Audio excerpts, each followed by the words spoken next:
Hello, good afternoon, everybody. I'd like to welcome you all to this webinar on the vision for diabetes care in Europe.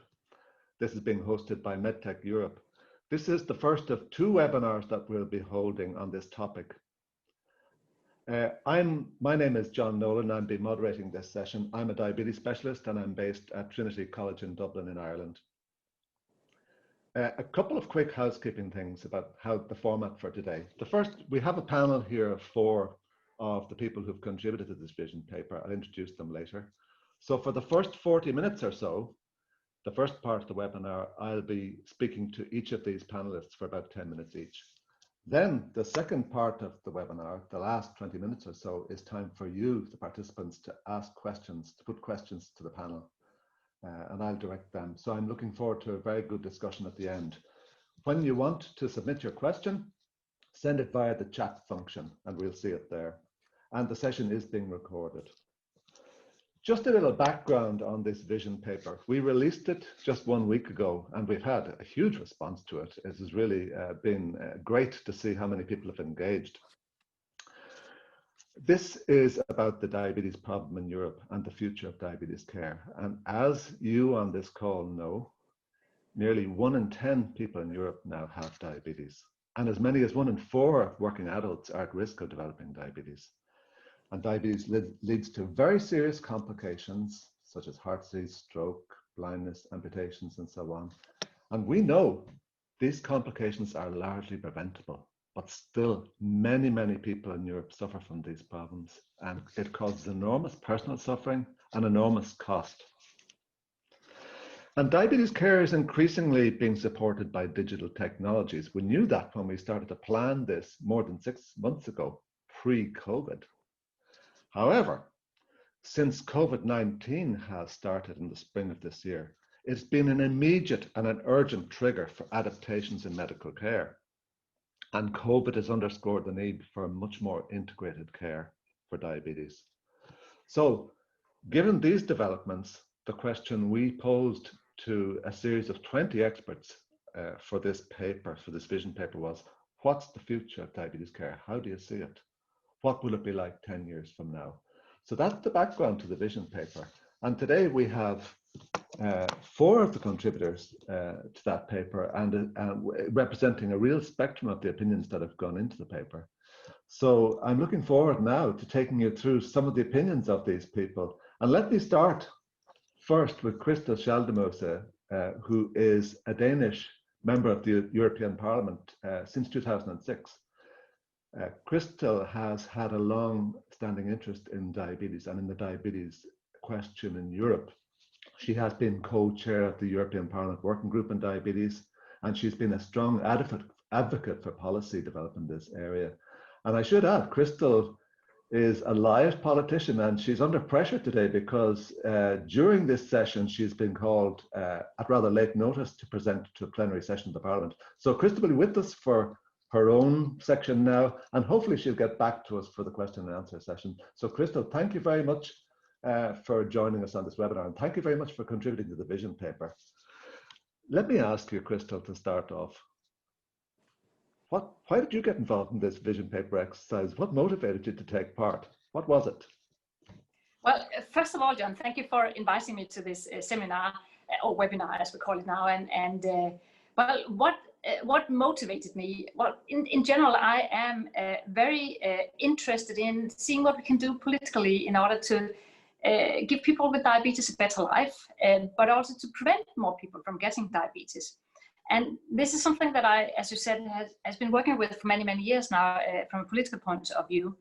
And I don't have any in my family having diabetes. And in fact, I don't really have that close to my everyday life, but I became interested in general in this because I think that we can do so much in this area. And being a politician, you really want to change things. And compared to so many other areas, diabetes is one of the areas where it is possible, not just in the long run, but also in the short run, to make changes, creating a better life for people. And when you asked me to participate both in this webinar and in the paper, of course, I said yes, because I think it is important for me also to learn what is happening at the moment. And I think that the whole COVID-19 crisis has been a kind of a wake-up call, or at least an eye-opener for us politicians. First of all, every citizen has seen an impact in their everyday life due to COVID-19. More people have been, we have been forced to stay home, those of us who could, working more digital. But it has also had an impact for patients, and in that respect, I think it's important to learn. So I'm here to participate, to learn, but also to send signals that I think it is extremely important to do something. And I do hope, and I do believe that this crisis will end up making the everyday life for patients with diabetes better, because we have learned so much over such a small period of time when it comes to digitalization. And of course, we're still lacking behind in many areas. But I mean, the fact that more people have been daring to use digital, well, there's a bell ringing, and that's a signal that they are opening down in the plenary. But I hope that you can, not try to listen to it. I can't shut it down. But I mean, what I'm going to say is that I think that many people that might also be a little more afraid of using digital tools has been forced to do it during this crisis in order to be in contact, to stay in contact with family. And I believe that this is something we can use in the future, treatment and care for diabetes patients, because I think that we need to go more digital and more personalized in the care as well. So I think I want to see it as an opportunity. But you know, the old things we've been saying over and over again still are still valid: prevention, early detection, and good treatment. And that goes even when we do the via e-health. But I mean, those basic lines are still valid, and of course we need to follow them as well.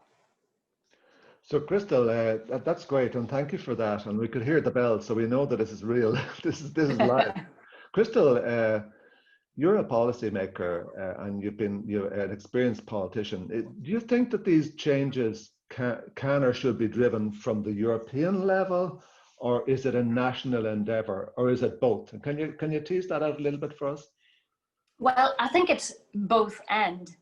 I believe that, I have always said that I believe in benchmarking, in the sense that putting up targets and comparing between member states is a good tool, because no country wants to be left behind or being in the bad end of the list.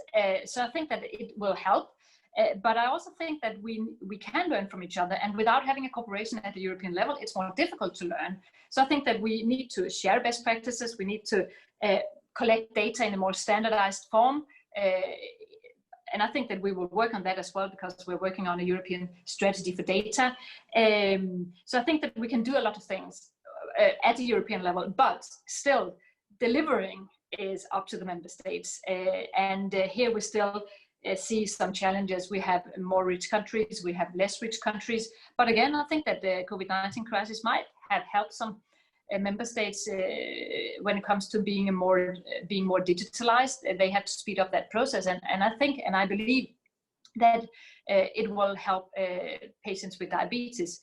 But of course, there is also a risk that the money we have to spend on COVID-19 will mean that there will be less money for other diseases. And we have, unfortunately, at the European level, a beauty contest between diseases at the moment, and I find that very, very sad. Cancer is of course important, but so is diabetes. And in many ways, what we do in the area of diabetes will even have a positive impact on the long run on cancer. So I think that we should not compete, we should work together. And I think that we need to do more in that respect at the European level, not to have a competition, but to work together to find out how we can faster and better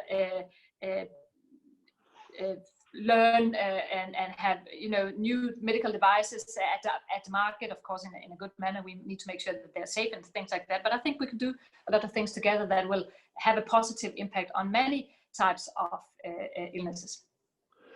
Yeah, Crystal, and another question that springs to mind before you have to go is, you in a sense, you were very important in this vision paper because you were the politician that we spoke to, and we do know others as well, but you're a very important one.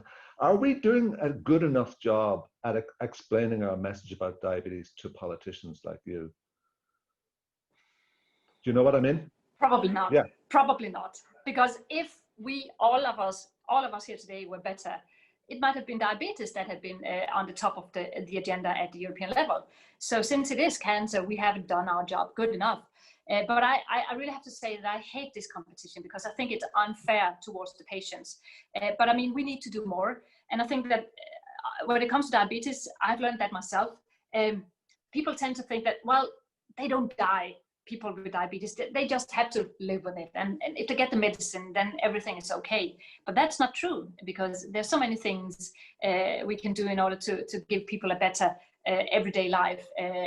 Prevention, of course, so they don't get it, but many people will get it anyway, and better treatment, earlier detection, all the things we can do so much better. We need to have it higher up on the agenda, and unfortunately, that's the negative side of it with the COVID-19 crisis. It has been more difficult here in the European Parliament to gather colleagues around discussions. And I mean, of course, we can do it here on a webinar, and that's really nice, but it is still, or when the crisis started in March, it was still a relatively new parliament, and we hadn't really learned the new colleagues to know, and therefore it is more difficult to make this networking that is so needed in order to put diabetes higher up on the agenda.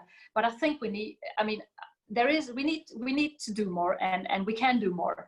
And I think that the majority of the colleagues are keen on doing something to prevent a bigger inequality in health, and doing something in the area of diabetes is a very good place to start. But I mean, we can do more, and we need to do more. There's another bell. Are you still in the stables for one more minute? Yeah. There's another question too. We because in the discussions for this vision paper, people feel it's amazing COVID is such a disaster, but on the other hand, it triggered a lot of innovation in the diabetes care area, because a lot of people, they went online and it worked pretty well. Now the question is, my question for you, again, it's political. Can we create incentives then for the health systems around Europe? Can we create incentives for them to sustain this, or is there a danger that we'll go back to the old way, because the old way is what we've had? Well, that's a very good question. I hope, and I think that we should create incentives. But I think that along the fact that it is easier to get into contact with many people, many patients, is good. And at least in Denmark, the doctors are talking about the need to keep on having a consultation by video, etc. So I think that there will be a lot of advantages by continuing and learning. On the other hand, we are also humans, and therefore we tend to go back to bad habits. So there is a risk. So, but I mean, if we build up our financial systems for the health sector in a way that we will make sure that if you save money by doing something digital, that you have a chance to keep the money in your own area and do more with that money, creating incentives like that, I think that could be very, very good. Maybe even also, we're talking about the new research programs for Europe for the next 7 years. I also hope that we can find more money for research and do more in the area of innovation and technologies in order to create better conditions for patients in Europe. So I think that we can do more, but I mean, we're not there yet, and we still have to fight. And unfortunately, apparently, we also have to fight between the different diseases. And this is, that, John, we've been talking about that earlier. I really think that this is some of the worst part of working politically, that we have to fight between two or more very important diseases that have a huge impact for citizens. I would like us not to do so, but I mean, that's the situation. But I think we can do more. We need to do more. We need to put it higher up on the agenda. We need to create incentives, but we also need to be happy, because I do believe that we see more opportunities than risks at the moment with this focus on the digitalization. So I want to stay positive, and I want to see that the glass is half full instead of half empty. That's my way of looking at it. That's great, Crystal. That's why we wanted to engage with you. We need that kind of positive energy. And indeed, actually, the vision paper itself, when we asked all the participants about is a positive big transformation on the horizon, they said 8 out of 10. They scored it. So there is a lot of the same glass half full thinking.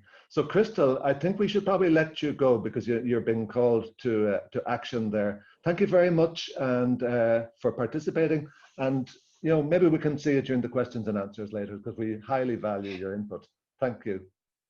Thank you so much, John. And I will do my very best to get back very fast. But I have to run. And thank you so much for now. See you later. Bye-bye. Thank you. Bye. Great. So now we'll move on to Dr. Niti Pal. Niti, thank you very much for joining us. Let me just introduce you here. Niti is a very important person here in this vision paper and today because among her many roles and interests in diabetes over the years, she's now the regional chair for the International Diabetes Federation Europe. So she has a European leading role there, and Niti in that role is representing people with diabetes all over the continent.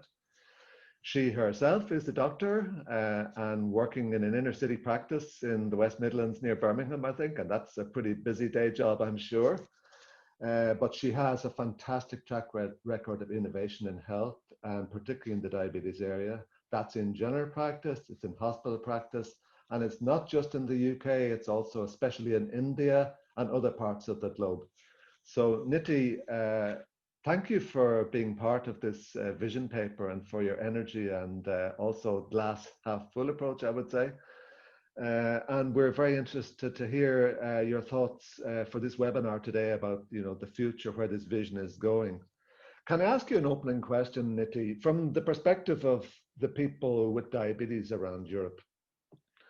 What did you find in this vision paper that was particularly noteworthy? A good question, John. I would say the fact that we're doing it is noteworthy, but then lots of people are.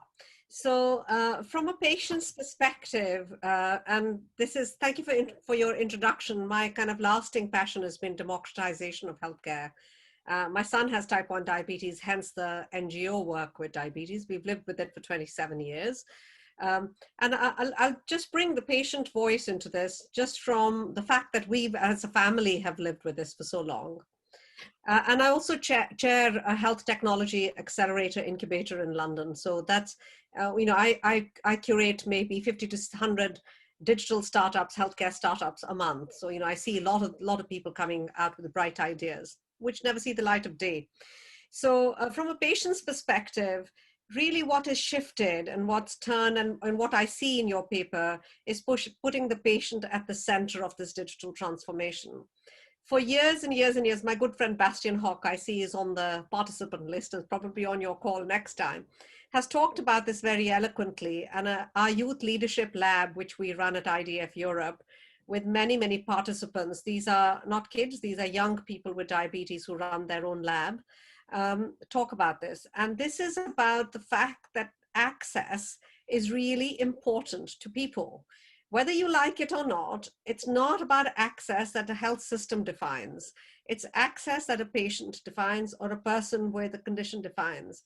There's only 4 things that matter to healthcare consumers in all my work in 44 countries around the world. And that is trust, empathy, and trust and empathy really matter to the healthcare consumer, but access certainly does matter to the healthcare consumer. It's no point sitting in a waiting room for 2 hours to be given 15 minutes by your doctor and sent on your way. That's not what healthcare consumers are looking for today. They do everything else online. They're expecting to do this online. However, that comes with a good dose of caution. And I think in your paper, you mentioned that when we talk about recovery and restoration of health services, and I don't know how long that's going to take because we're into our second bumpy ride in Europe with COVID-19. And, so when you're talking about restoration, I call it a resetting of health services. So my worry, that big dose of caution that comes from the patient perspective is that a lot of elective services were disrupted during COVID-19. We found digital ways of dealing with some of them, quite a lot of them. But that, sometimes you just have to look at somebody's foot, palpate their pulses. You've got to look at the back of somebody's eye. So how are you going to reset health services to meet the things that elective care for a patient with diabetes really matters, to reduce complications and to keep them well during all this crisis? And that is the cautionary tale that we have to tell. And from IDF Europe, we have a survey out, and of all of you who are on the call, who are listening in to us, please take that survey. This is both from a healthcare professional's perspective, but from a patient perspective, saying how this crisis has affected you. So I think from your paper, that kind of really stands out for me, the patient voice. How do we keep that patient voice front and center of recovery and restoration of healthcare services? How do we look for innovative new technologies that allow for that final piece of the ecosystem, not just a video call with the patient, but that final piece of the puzzle, point of care testing, diagnostics, looking at the back of your eye, your retinal screening, looking at your foot pulses, using wearables to inform your data, all of that. How do we integrate that into a health systematic approach? And how are governments and systems going to incorporate that? Right. So that's a lot, and I think that the tone of the vision paper is overall very optimistic. I mean, there are cautionary notes, as you say, and there are worries about inequalities and so on. You talked about one of the positives that I'd like you to develop was the idea of the digital front door. This is, I think this was, as I heard it from you, Niti, when we spoke, it was, in the nowadays, and in the way we learned medicine, you had primary care, you had secondary care, then you had tertiary care, and there's a kind of different things. But the digital front door, if I understand it, collapses this. We won't have this anymore for diabetes. All right, absolutely. Can you comment on that? Yeah, absolutely, John. So it's a term I coined when I was working out in Bangladesh, which is a very poor country, as you know. And we created a health system at the back end of a phone that cost $11 a head per year for a customer. 7.2 million users are using it now. It's called Tonic. It taught me lots of tales. And one is that you can open a digital front door to healthcare, and we coined it at that time, that allows other people to walk in there in a democratic fashion, in a timely fashion, and with access that is, which is different. So now I guess that digital front door has been opened once and for all, and the hordes are walking through it. So you are no longer going to be able to limit that. So that is my tale of optimism, that once that door is open, there's no shutting it.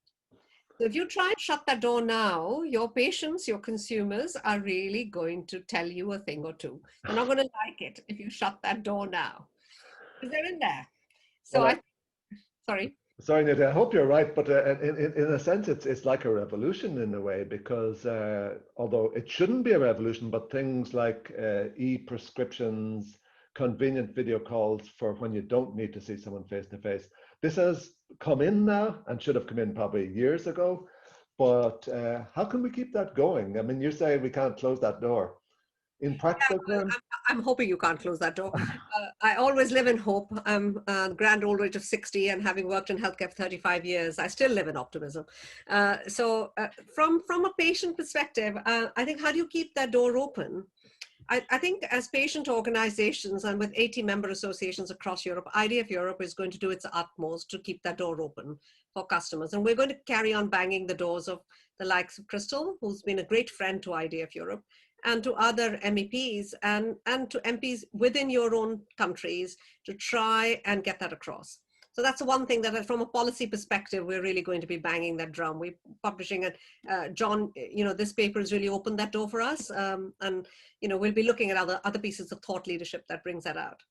Number two, I think in the recovery and restoration of health services, I think it's very important to understand what patients are really, really looking for. And we've known that for some time. 17 years ago in my inner city practice in Birmingham, I started doing what was called telephone triage, and everybody thought I was mad. But you know what? That's what everybody's doing now in COVID time. So I was not mad. So this is this validates me. In 60 years ago, at 60 years of age, you want to be told you're not crazy. But really, from a patient perspective, this is going to be something that patients are not going to stop talking about. So if health systems want to respond to a recovery of health service that gives them better outcomes, they're going to have to listen. So shutting that door, the horse is bolted. I think you really have to remember that. Two, I think if you're looking for better outcomes and you're really looking for patient-centered care, what better way than to really wrap it around the patient in the right kind of way? It's cost-effective. It meets the needs of the patient.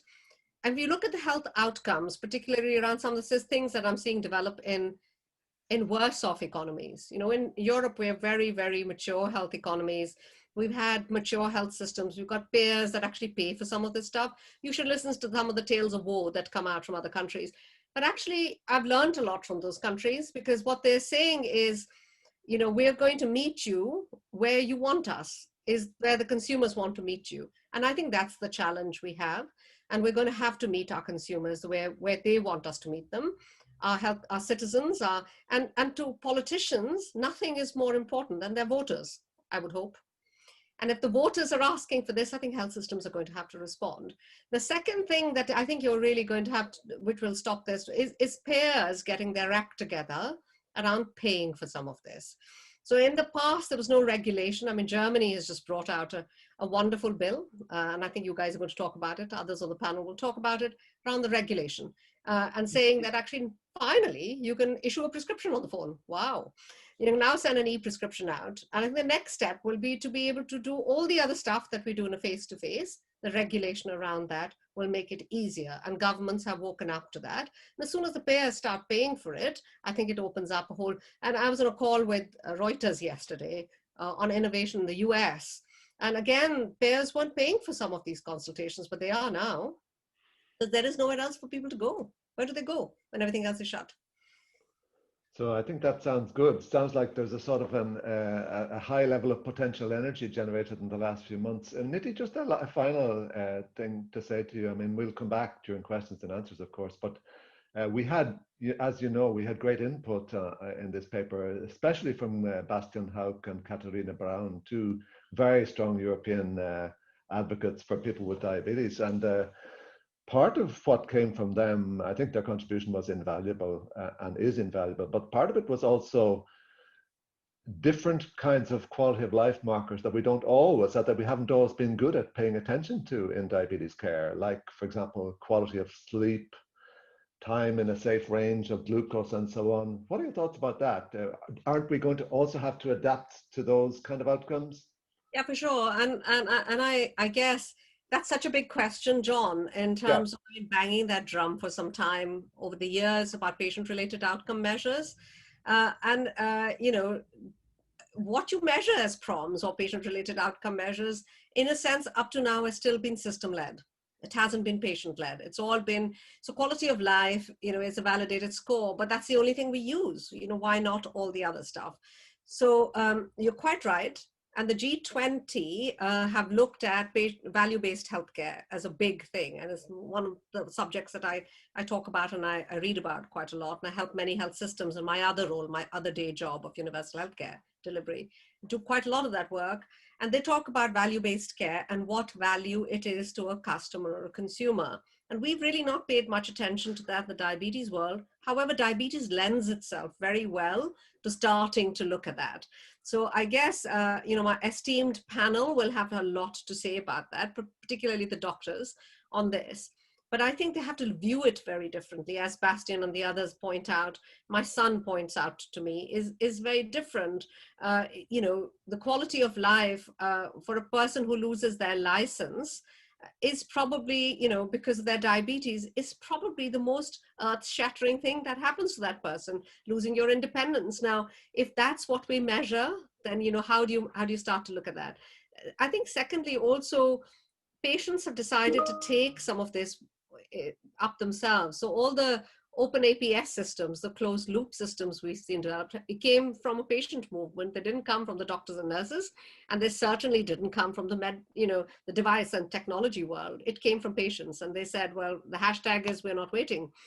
So a lot of people are looping their pumps and looping their CGMSs, and they're doing this with open algorithms that they're sharing with each other. So I think the drive that patients bring to what matters to them is going to actually also give rise to new technologies, new ways of working, and new ways of how we deliver care in diabetes. And the professionals are going to have to keep up with that.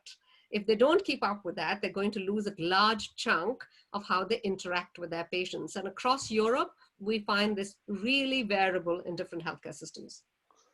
Great. Okay, Niti, a lot to think of there, and I think a lot of that has also come out in the vision paper. So thank you for that, and we look forward to coming back to you now shortly after we've spoken to the other panelists. All right, let me move now next to Professor Dirk Muller-Wieland. Thank you, Dirk, for your contribution to the vision paper, and thank you for being available for this first webinar. Dirk, I'll just introduce you briefly to the people on the call. Dirk is a professor of medicine and a diabetologist based in Aachen in Germany. He has been president of the German Diabetes Association, the DDG, and he has emphasized very strongly the role of scientific societies in Europe in contributing to public policy on standards of medical care. So he's very interested in policy nationally and at a European level. And his focus in recent years has been on ensuring that developments in clinical care are connected to better outcomes for people with diabetes. And I know Dirk personally from his work with the DDG and also at a European level. So it's great, Dirk, to have you here. Niti mentioned it when she was speaking just a minute ago. There are exciting things happening in Germany that we're interested to hear more about. There has been a reform program in the German health system this year. And people that we interviewed for this vision paper referred to it several times. And you're chair of a digitization committee in the German Diabetes Society. So tell us a little bit about best practices that are coming out of Germany and also the challenges that you're facing there. Yeah, thank you very much, John. Well, you just pinpointing one essential key change during the last months.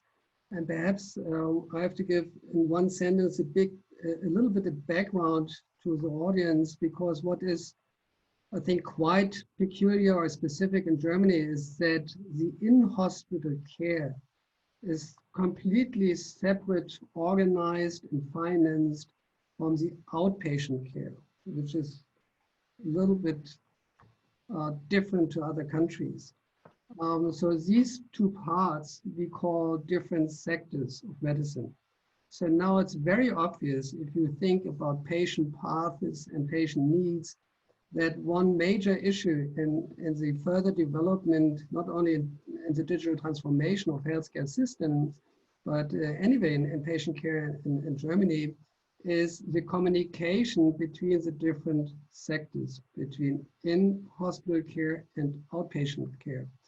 And to make it further a little bit more vivid, we have far more than 100 different software communication systems in the more or less 2,000 hospitals in Germany. And we have about 200 different software systems for the outpatient care, which do not communicate always. So there are, of course, perhaps incentives why they don't communicate.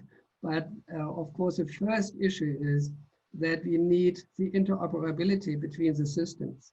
And this was and is a real big issue in the German health system. And this regulation, so to standardize the interoperable communication between the different players in the healthcare systems, this has been decided now, and it will clearly begin the beginning next year by what we call the structured electronic health record system, which is just the first day. But I think one of the most important is the commitment to have interoperable communication. So this is a need. The software companies have to adapt, it's a need. The players have to adapt, including the hospitals. And this is a major change. And there's also a change that now there is a commitment in the further development, of course, to use the international standards like FHIR and so on, which is also an accepted standard at the European level. So this is a major change over the last 1.5 and 2 years. Because that's the first step. If you cannot communicate with each other, we can think and discuss a lot, but the information flow is divided. So this is a real advantage. So this applies, of course, to every country in Europe, and my mind is boggling when I hear about the number of computer systems, software systems, and so on. That it's a Tower of Babel, isn't it? Yes. So let me ask you, Dirk, healthcare professionals ourselves, that is, are often seen as being resistant to some of these changes to digitization of care. And what are your thoughts about that? Is that something about generations? Is it the older folk like myself, or is it something about the way we're trained, or what is it? Well, at the end, I think it's a combination of all of it. I think the first thing, and it's age independent, is if you want to have a change, you need to build a trust into something you want to change.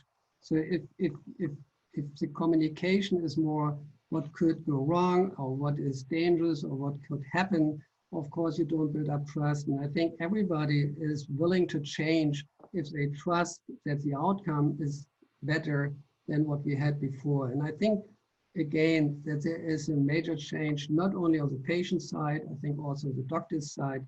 And as Medipal has very fascinating all this wording, I think if we clearly outline that digitalization is not electronification of medical records, but it's change of care.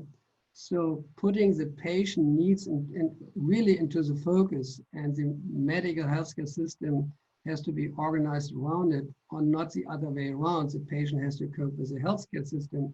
I think then we have the benefit for the patient, we have the benefit for the doctors, and I think then we get the positive impetus which we need in any change, and we also need it is the digital transformation. I think there's a big change already over the last 4 or 5 months when I compared perhaps 2 years ago.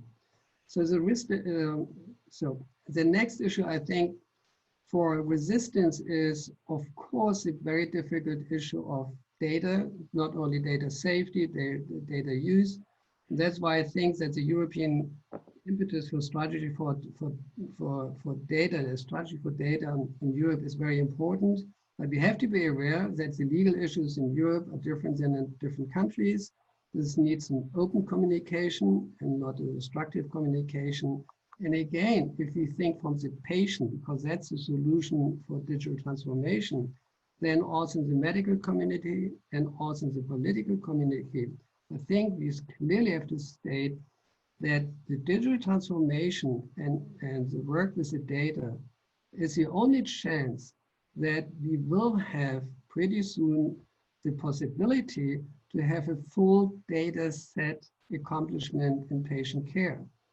So not only evaluating clinical trials or evaluating different questionnaires, but if we really get all the data in a data set and in a manageable way, then I think we have the major impact for precision medicine, then we can individualize precision medicine, and we can cope and take care of the patient's needs.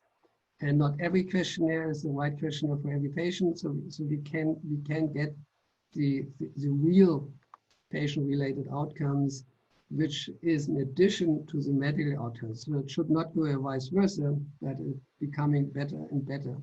So I think data safety and data set management, we again have to argue about the perspectives and the trust, and we need trust to regulations, but of course regulations which again not block or shut down the development before we have started. I think this is very important.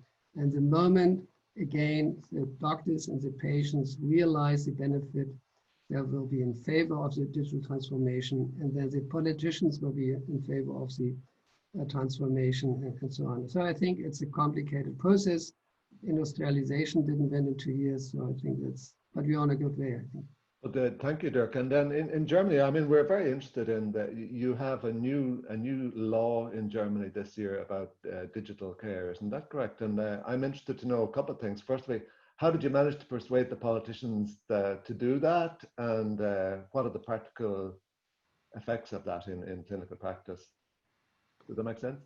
Yes. Well, I think we will see the impact in the next 1 or 2 years. So, because the impact in the daily practice will take some more time. I think as many changes in politicians, I think it was a common awareness that there's a need. It was specific change of politicians or constellations of people. I think it's a change in the awareness and need from patients, from doctors.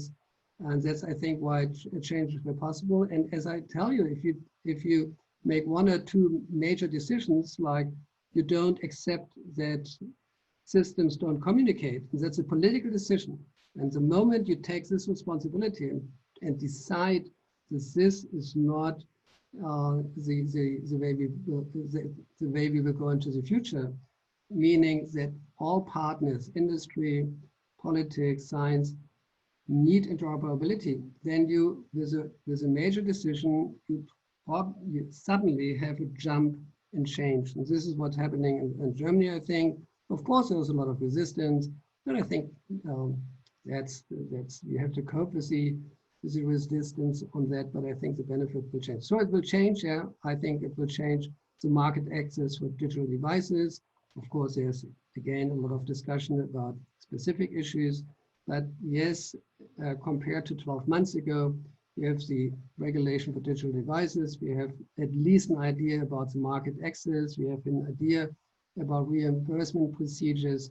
And I think we get the awareness that the change is going on, and it's not on anymore a question that we can go out of digitalization. It's something we have to face if you want it or not, and better you like it.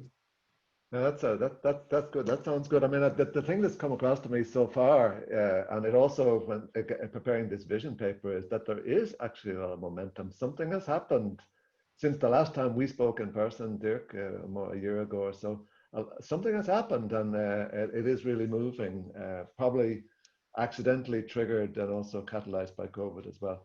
Okay, thank you very much for that and for those insights into how you see things and also what's happening in Germany.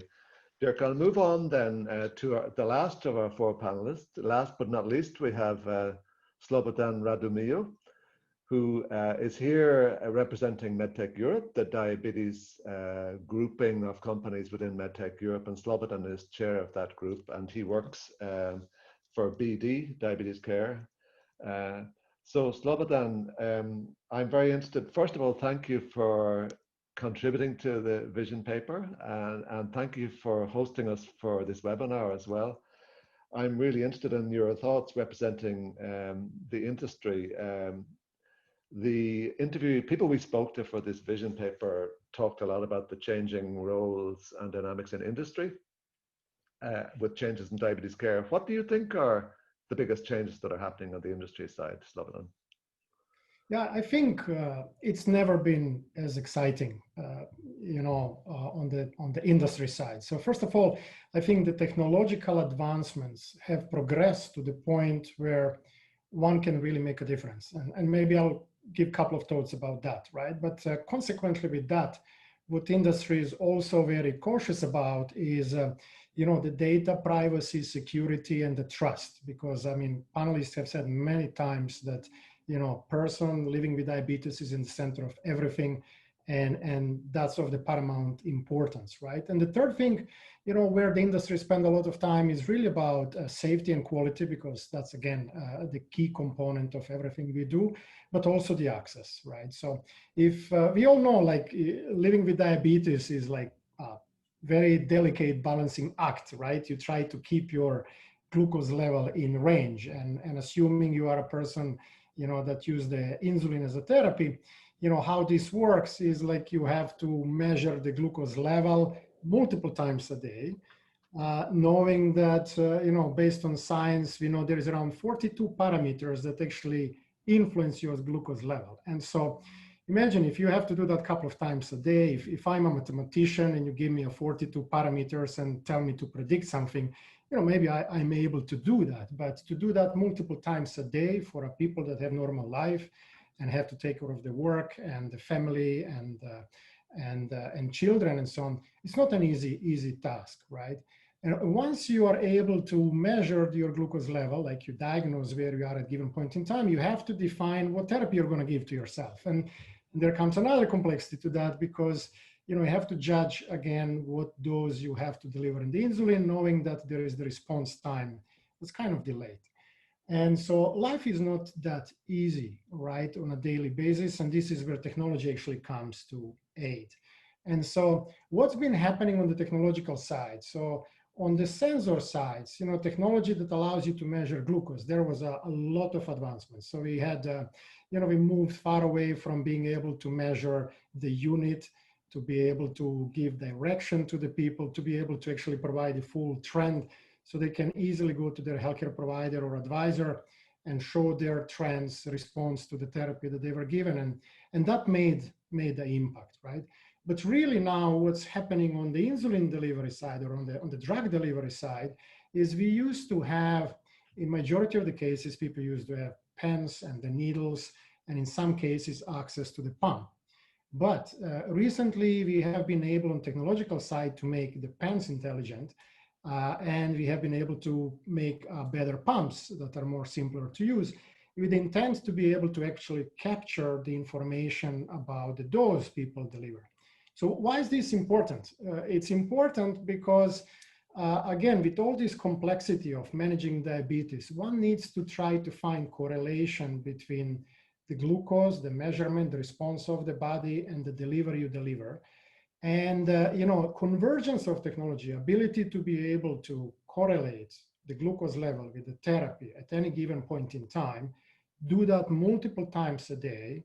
And we know patients do maybe 2,000 of such diagnoses and activities a year, right? Opens up the opportunity for really big data analytics, personalization of the care, and the most importantly, allows then technology to engage with the patient, not to tell them that they're doing something wrong, but provide the insights at the point in time when the patient is ready so that they can keep going on with their life, but really not making it detrimental to health, but really supporting to the health. And so I think then that technological advancements open up a lot of opportunities in terms of research, opens opportunity for remote care, digital diabetes clinics, and it's pretty exciting area, right, in which we are operating today. Then, because you're looking now into more personalized data, that second component where we spend a lot of time is the data privacy, security, and trust is absolutely critical. And I think here in European Union, we are kind of in a way blessed because sometimes our regulation is a bit hard on one side, but from the patient perspective, I'd rather be in the regulatory environment than in non-regulated environment. And I think here, the European Union general data protection guidelines that everybody has to adhere to, as well as the initiatives on the ethics in augmented intelligence, are really the items that industry and association follows very, very, very closely. Lastly, really is about the access. So I think many panelists talked about the reimbursement, the policy, the payers, and the things like that. I think it's critical to understand that MedTech is really enabler of everything we want to do on top of what we have, right? And this is basically to provide more access, remote access, more data science, more precise medicine. It's an enabler. And so fundamentally, you should not treat the MedTech as a product that you need to reimburse. You have to actually treat the MedTech as the base of the house on which you can build everything on top of that. And not to mention that with European strategy of competitiveness in augmented intelligence and machine learning and everything, right, we come straight into that point to really boost the innovation across industries in Europe and make it absolutely more competitive. So very exciting time for the MedTech, and I think we have reached the point where we can contribute really to a change. Undoubtedly, and it's lovely to hear your very positive approach, Slobodan, and on behalf of the group that you head there. I was interested about a year and a half ago talking to people at MedTech Europe about integrated care for diabetes in Europe, and I was talking about technology, and actually they were more interested in the health structures. You and your colleagues more interested in actually the healthcare system itself. I found that very, very interesting to see. It's not really about technology itself, it's about how it's used, but you've also made that point. Let me ask you just one other question, Slobodan, then.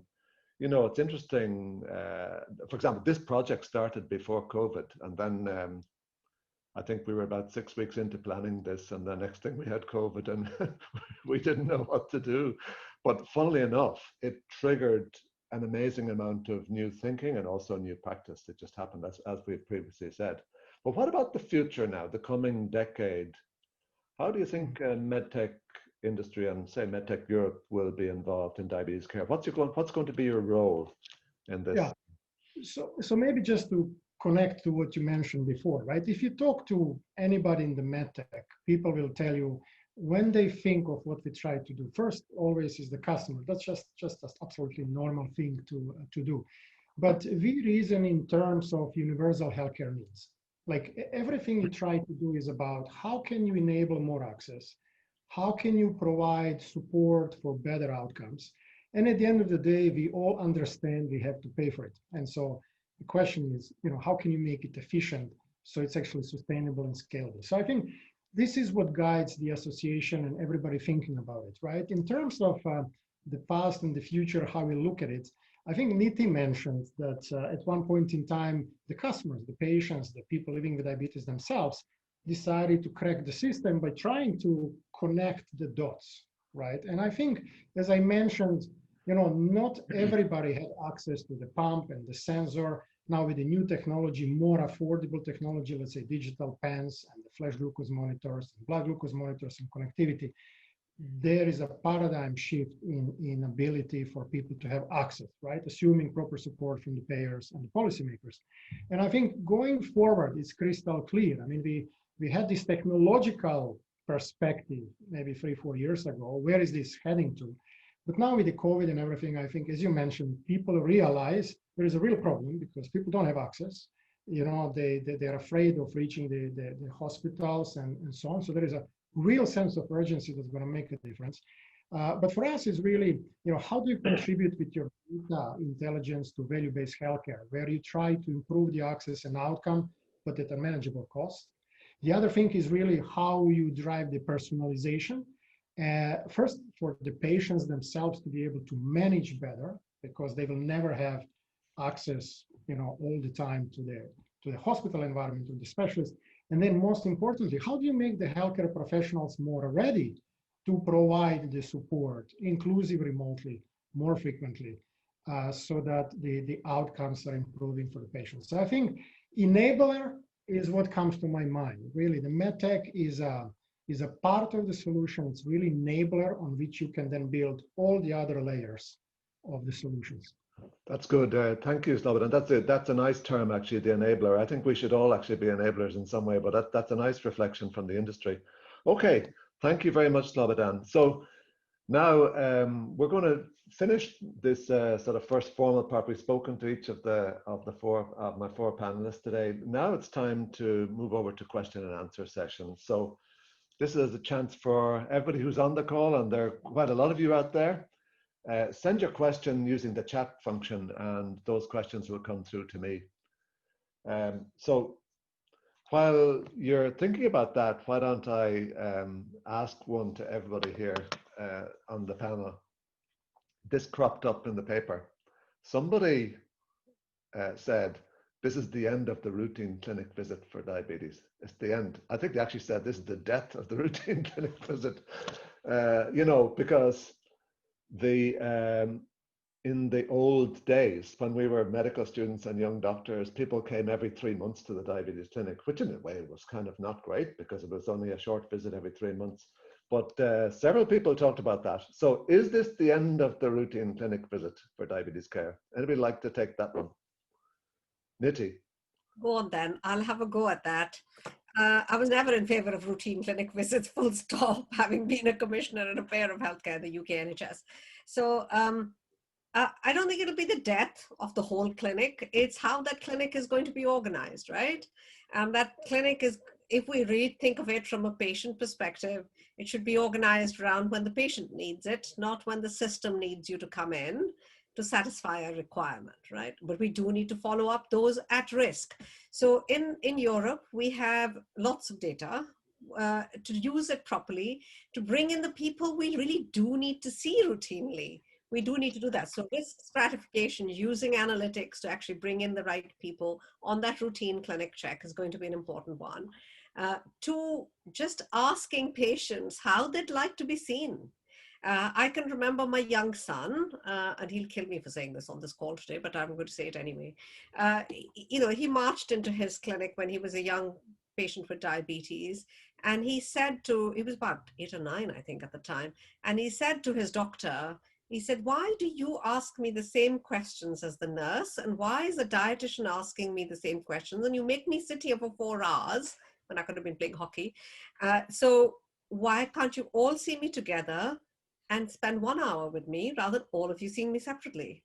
Now, here's a novel idea. So, and luckily we had a great team of doctors and nurses who said, "Hey, this 8-year-old has something to say, so maybe we should do what he says." And they did change their clinic.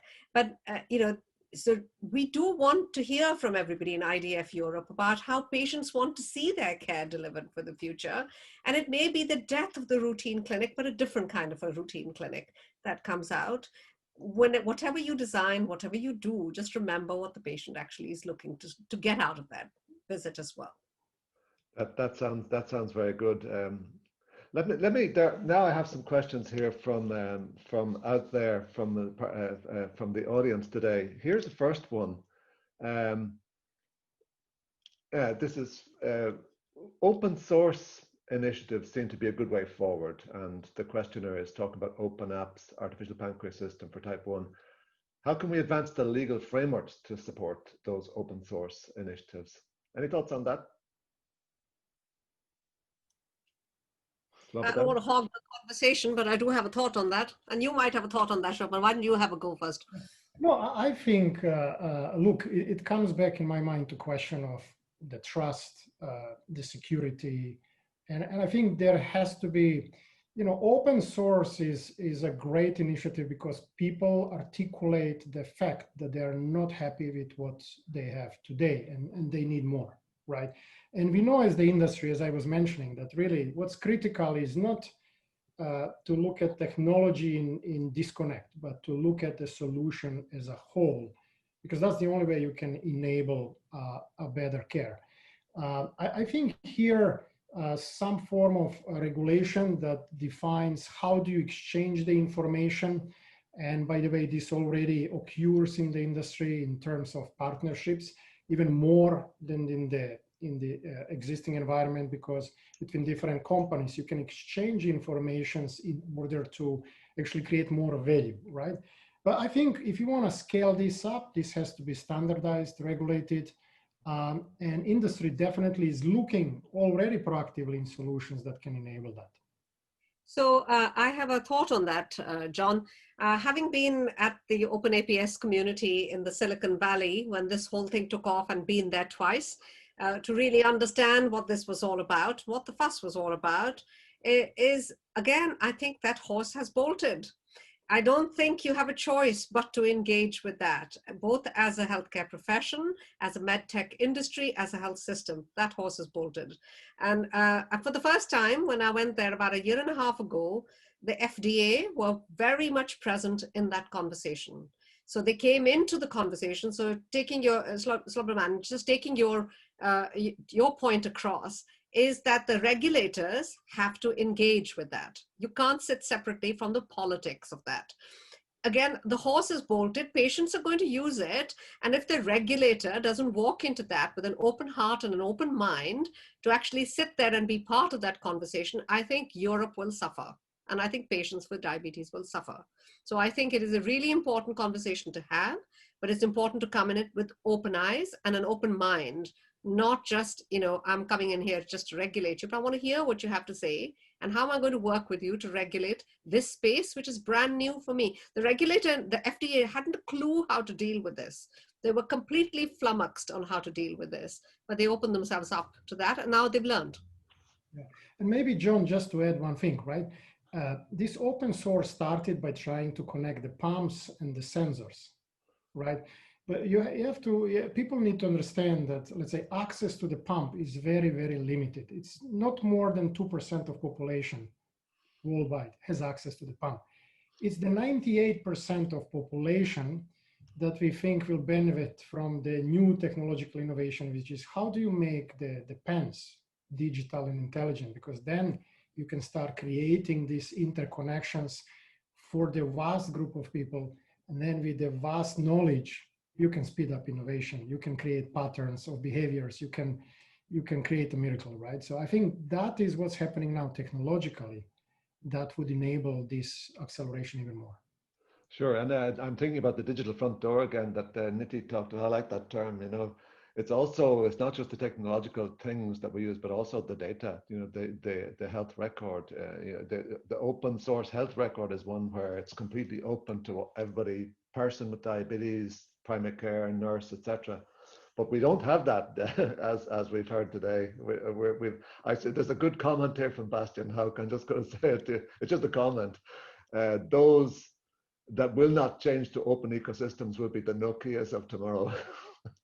So it's absolutely right. And if you don't, 15 years ago, when I started doing email consultations with my patients, everyone thought I was crazy. And I opened up my EMR record very early in my career to my patients to say, here's your visit record, and here's your results. And I've left little comments for you. Don't use this for emergencies, but here is a comment. It's so important. And even today, the UK is fully digitized in the EMR in primary care. But can I get access to my full patient record? I can't.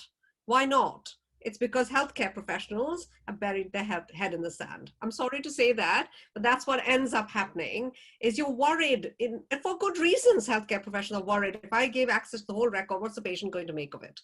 So I think it's a really important issue to discuss. Yeah, it's a hot one. Well, let me move on to a different question here. Some great questions coming in, by the way. So here's one. It's on prevention. Now, we talked about prevention in the vision paper as well. But anyway, the question is, prevention is the most effective strategy for any disease, including diabetes. Agreed. Why do politicians not invest in it? First question. And why do people not adhere to prevention programs? Of course, now, these are, what do we call, $64,000 questions, but it is a good one. It's a pity Crystal hasn't been able to rejoin us yet, but so why do we not do prevention well? Any thoughts about that? I think Crystal maybe mentioned early on, right? I was actually, the fact of the awareness. We sometimes assume this is logical, people would understand, but she clearly mentioned the politicians, don't have the full understanding sometimes of the things that we perceive to be obvious. And I think obviously that means keep building up the awareness. And actually in diabetes case, right, when you think of it, 10% of population lives with diabetes. Around 30-40% of all acute care are occupied by diabetics because they come there for treatment for their complications. And I think patients are having more voices, but we don't see the same strength, let's say, in different countries in Europe. And I think this is where everybody, industry, the patients, have to step up to build the awareness, right? And then sometimes I think it's, as we see, not so much in Europe, but Niti was mentioning some emerging markets, lifestyle changes also has a consequence. Like if I have my first income and I go westernized, have more urbanization, and I want to have better lifestyle, people sometimes, deviate. And I think awareness, education, maybe Niti can comment more of that, are the critical here. I have a point of view on this, and actually Germany does it pretty well. So I'd love to hear from Professor Dirk on some of this. I used to chair the Diabetes Prevention Forum for Europe, John. So that was one of my jobs that I did a very long time ago. I think you can use prevention as an excuse not to offer good care to patients with diabetes. So that's from an IDF perspective. We've just written back to the WHO on a statement, and to the Parliament on a statement that came out that just talked about diabetes as a lifestyle disease. And I think that's an insult. So I think we really ought to be very careful about how we actually put the two together. So when we talk about prevention, we do have to talk about prevention. I'm not saying we don't have to, and health systems have to respond to it for all the reasons that you just mentioned. But to use that an excuse not to invest in good diabetes care and to look after patients with diabetes is abysmal. So, I mean, I'll use the strongest language for that. So I think it's really important that we understand that and we keep that at the back of our mind so we don't insult people with diabetes who are doing a bloody good job, sorry, pardon my French, of looking after them. Dirk, Dirk. That's the one thing. But on the other side, there are many digital technologies like Omada Health, Livongo. I'm not going to take them, there are many, hundreds of them that come out from India, Wealthy, Fable. There's a bunch of people that I interact with that are extremely good digital technologies that allow you to behavioral management change in a different kind of way. We've just got to find a way of adopting them and docking them in health systems. We don't seem to find a way for paying for them. We pay for expensive medicines, but we don't pay for this. Dirk, can I ask you about that question in Germany, prevention and what? Just adding to the discussion. First of all, again, we should be careful what is little or what is a lot. I mean, just comparing about 3 or 4 years ago, for the political awareness and strategy, I think there is a major change in Germany. There's now a national diabetes strategy. Whether it's effective, it could be better, it's a different question, but there is a movement. And I think there is an awareness now that we have at least 2 levels for prevention. One is the public health measures in every countries. And I think politically wise, there is a movement much more than 5 years ago worldwide, but also in Germany. And the other one is on the individual level. And I clearly must say, the issue, why do people not adhere to prevention, all this stuff, that again, prevention is not also a very simple issue. So there is a reason perhaps why patients do not adhere. It's much more than perhaps compliance. It's also their physiology, their systems, their responsiveness. So prevention for us, and that's why it's also in the ranking perhaps a little bit low, is, well, we have to tell them lifestyle and so on. But probably, like in medical therapies, there will be very specific and different strategies for reaching prevention, which we all don't know yet. There's very little science about responder qualities. There's very little science about the social interactions in medical situations and social interactions, and perhaps digitalizations, as Niti already mentioned, there perhaps we develop a lot of individualized devices and strategies to reach prevention. So non-adherence is not failure. Non-adherence is also an issue that we know too little about how to do effectively prevention. And also prevention is not the pill for all. We need different strategies for many, many, many individuals. And I think there's a whole huge area where we will benefit in the near future. And we have to make it attractive. That's incentives, of course. If you invest into prevention, you should gain from prevention, as in other systems. Thank you, Dirk. I have another question maybe for Dirk and Niti, and it's this, and thank you to everybody who's sending in these great questions. What kind of, we're talking here about the digital transformation of diabetes care. So what kind of incentives are needed to help that digital transformation? How can we incentivize payers? Can I ask Dirk and Niti, maybe Dirk first? How can we catalyze that? How can we incentivize payers? Well, we always have to think, I think, to go back, not the value-based medicine, I think patient-based medicine. So if we can define not only on the medical level, but also solve the problem and needs of the patients you take care of. And that's, you can word it, and it's perhaps an open wording, and then you can scale it or whatever. So perhaps value-based medicine is also the value of patient problem-solving medicine. So like in other fields of economy even, but not yet really in medicine. And perhaps then payment incentives is more than just reinvest the issue, the costs you have. But if you do a good problem-solving medicine, yes, you get the right things, get the reimbursement, gets incentives for the research development, gets the legal issues done so that we get a digital transformation on the borderline. And for at the moment for the doctors, yes, it takes time, so get reimbursement for the time. We only have one or two very little numbers yet for all digital devices and approaches in medicine. That's ridiculous. So I think differentiated, put incentives, put always the patient in the focus. If something solves the problem, the patient is seeing a doctor, and also solves the problems for the patient, which is in most patients, at least I see, more than the medical issue.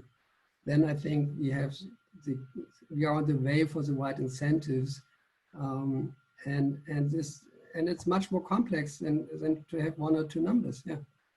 Yeah, I think it's a very big discussion, John. But value-based care, really on the payer and value-based care, is an interesting one. I work both with UHC, Universal Healthcare Public Systems, but also on the other side with a private insurer that I have a digital job with. So really starting to understand those incentives that Dirk was talking about is a really important one. But if you look at systems that have done this really well and pay for value-based care, they do it on a capitated model of payment. Okay, so that's a very different approach to paying for activity. So when you start paying for value, you've really got to start to take a very different view of it. The system that I know the best that has done it extremely well is Clalit or Maccabi in Israel. They've done this really, and they're part of, by the way, IDF Europe's region extends to, and so I've spent quite a lot of time studying the system and looking at it. And Clalit, very early, it's a fully franchised HMO type of model, health maintenance organizations type of model, with both a payer and a provider. And it's a capitated model because you are incentivized as both as a payer and as a provider to create an integrated system that matters to the patient. You do take a population health approach. So you find those at risk, you target those at risk, you go after them with proper care management programs, you invest in care where it should be, primary care, digital care. So 80% of all pediatric consultations, for example, in Clalit are done on the phone, and they have been done on the phone for 15 years. So, you know, you see those systems working towards saving cost efficiencies, but also value in a different kind of way. So I think the payment mechanisms that you developed to do these systems is very different. So I think you need to really start to unpick those, and you need to find out what payment mechanisms work for chronic diseases. And activity-based payment models do not work for chronic diseases. So you have to really start to look at what that is. Great. Okay. Now the time has caught up with us. Actually, we have a lot of very good questions coming in here, but we're going to need to wrap up actually because we've got there. So Crystal didn't make it back, but she gave us a great contribution when she was here. So I think we'll wrap up at this point, and I want to say thank you to our four panelists for their great contribution today, and also to the writing of the vision paper itself. And a big thank you as well to everybody out there who's registered for this event and for your great questions as well. It's been a very energetic first webinar on this vision paper. I want to remind you to watch out for the next one, because we'll have a second webinar on this topic in about 1 month from now. And the second one will be focused on the doers, people who are actually doing this out there in practice now, because a lot of people have changed their practices in the last few months. So we'll have the vision in action for the second webinar. It's been a great exercise. It's an experiment in itself to do this as opposed to in a room with everybody, but on the web. But I think it has been an excellent interaction. So thank you all. Thank you to the organizers at MedTech for backing us up so well. And we look forward to seeing you for the next webinar in a few weeks' time. Bye-bye.